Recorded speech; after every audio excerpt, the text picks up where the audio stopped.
महाराष्ट्र सरकार लाडकी निवडणुका आल्या की लाडकी बहीण योजना, त्याच पद्धतीनं गोरगरिबांच्या खात्यावर पैसे टाकायचे आणि निवडणुकाला मतं घ्यायची. दुसरीकडं सरकारमार्फत जर मंत्री गाडीतून खाली उतरला तर त्यांना पायघड्या दिल्या जातात.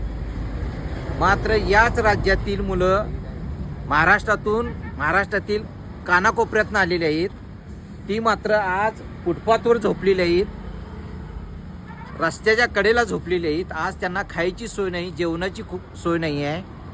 तर महाराष्ट्र सरकारला जनाची ना मनाची लाज जर वाटत असेल आणि हा महाराष्ट्र छत्रपती शिवाजी महाराज, महात्मा ज्योतिराव फुले, राजश्री शाहू महाराजांनी, डॉक्टर बाबासाहेब आंबेडकरांच्या विचाराचा आहे असं जर दाखवायचं असेल तर जनाची ना मनाची लाज म्हणून तरी या ज्या मुलांची जे भरतीसाठी आलेले आहेत, देशाच्या संरक्षणासाठी आज भरतीसाठी आलेले आहेत, त्यांना मिनिमम खाण्याची सोय करावी, राहण्याची सोय करावी. कारण यातील 90 ते 95% मुलं सक्सेस होणार नाहीत. ती आहे आलेल्या इथे त्यांचे पै पाहुणे नाहीत, कोणी नाही. आणि थंडीचा कडाका असताना देखील या जर सरकारला जनाची ना मनाची लाज वाटत नसेल तर हे सरकार निकम्मी आहे.